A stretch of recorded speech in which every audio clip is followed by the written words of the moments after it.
E aí, tudo bem? Mais um encontro desenrolado comigo, professor Wagner Oliveira, Química. E hoje a gente vai falar de uma temática significativa, imprescindível para quem vai fazer o Enem. Energias. Tá ok?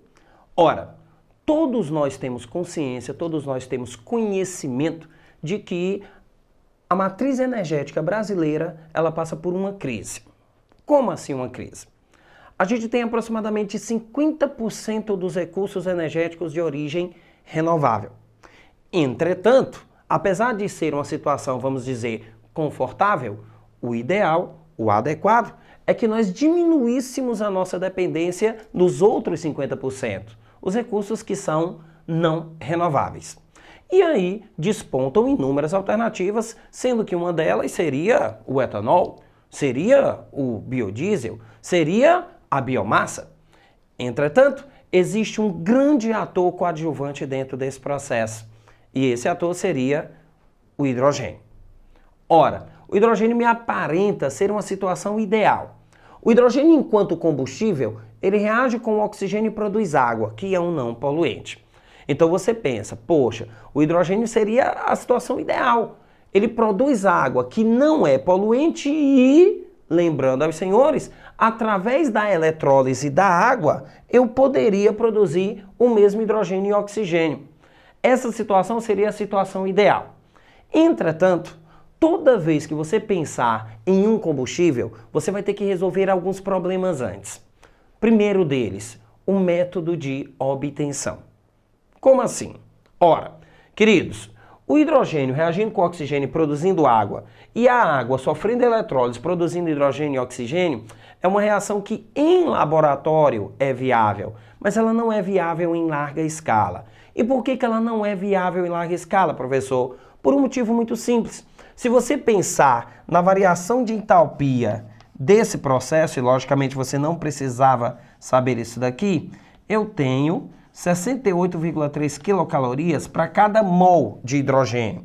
A eletrólise em si, ela vai consumir 68,3 quilocalorias para cada mol de hidrogênio.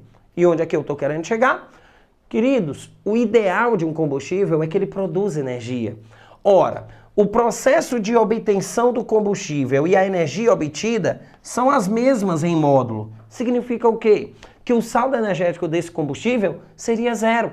Então, não é energeticamente viável que se obtenha hidrogênio desse jeito.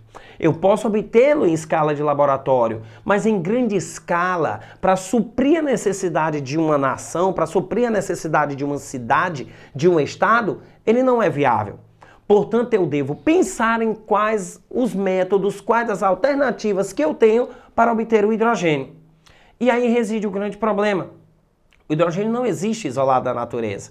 O gás hidrogênio não existe na atmosfera. Portanto, nós temos que produzi-lo. E quais são hoje os métodos de produção industrial do hidrogênio? Observe bem, estamos falando industrial. Repito, não estamos falando de escala de laboratório. Eu posso obter hidrogênio em laboratório de inúmeras maneiras, mas em escala industrial nós temos um problema. Qual é? O hidrogênio em escala industrial pode ser obtido, por exemplo, pelo craqueamento do petróleo. Você tem uma fração pesada de hidrocarbonetos, por exemplo, 30, 35, 40 carbonos. Essa fração pesada de hidrocarbonetos sofre um processo de craqueamento, de quebra, né, o cracking, através de temperatura e catalisador adequado, e vai produzir, entre outras coisas, vai produzir CO8, octanas, e o que são octanas? Gasolina. Portanto, é um processo muito significativo dentro da indústria. Vai produzir acetileno, que é imprescindível na indústria de polímeros, e não se admite hoje uma sociedade que consiga existir sem polímeros, e produz o nosso hidrogênio. Então, no primeiro momento, perceba, o hidrogênio em escala industrial é obtido a partir de petróleo. O hidrogênio em escala industrial é obtido a partir de um recurso não renovável. Portanto, nós temos aí uma questão a ser resolvida. Poderia também o hidrogênio ser obtido através de outra fonte, no caso, o gás natural. eu poderia obtê-lo a partir do metano.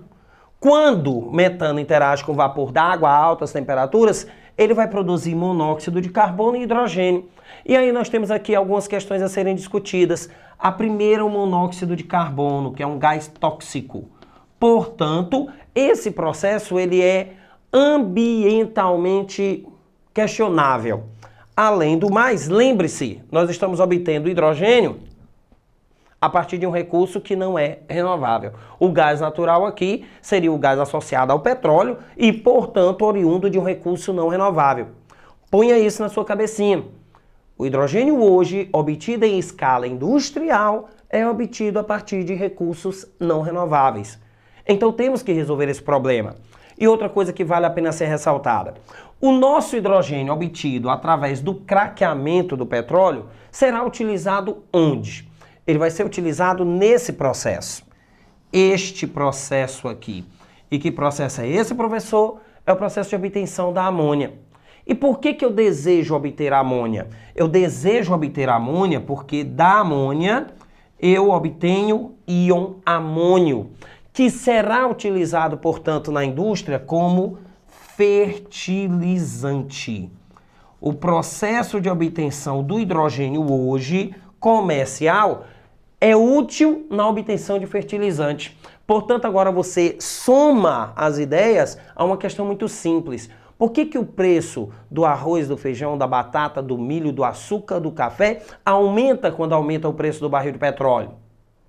Incide, logicamente, um pouquinho no preço do combustível, do transporte, mas principalmente e inicialmente a questão do preço do fertilizante, onde o hidrogênio, que é fundamental para a obtenção desse fertilizante, vai ser obtido a partir do craqueamento do petróleo. Então, lembre, vamos lá. O hidrogênio constitui uma alternativa viável de substituição, de diminuir a dependência de recursos não renováveis. Isso é fato. O hidrogênio, enquanto combustível, reagiria com oxigênio e produziria água, não poluente.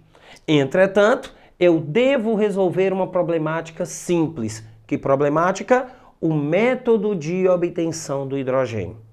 O hidrogênio, em escala industrial, não será obtida através da eletrólise da água. Lembre-se que a eletrólise gasta energia. Lembre-se que o saldo energético da eletrólise, contando com a energia que vai ser liberada na combustão do hidrogênio, é a mesma. Portanto, esse combustível, nesse processo, tem saldo zero. E o que se deseja de um combustível é que ele tenha saldo, logicamente, maior, que ele produza mais energia do que absorva, que ele produza mais energia do que necessite para obtê-lo. Ora, quais são as nossas alternativas? Retomando a ideia. Eu tenho hoje o hidrogênio obtido através de quê? Do craqueamento do petróleo. Frações pesadas que serão quebradas em frações menores e que vão gerar produtos de interesse, como, por exemplo, as octanas, principais constituintes da gasolina, o acetileno, uma das substâncias mais utilizadas na indústria de polímeros, e o hidrogênio, que será utilizado na obtenção de amônia para obtenção de fertilizante. Posso também utilizar o gás natural em atmosfera de água a altas temperaturas. Vou obter hidrogênio, mas obtenho também monóxido de carbono, que é um gás tóxico. Alternativas. Essas duas. Pode-se obter hidrogênio também através de carboidratos. Entretanto, há necessidade de uma enzima específica e o preço dessa enzima é inviável. Então, pelo menos hoje, esse hidrogênio obtido através de carboidratos não seria economicamente viável. Tudo bem? Então, lembramos que o hidrogênio é um combustível extremamente viável, porém devemos resolver o problema da sua obtenção. Um abraço e até a próxima.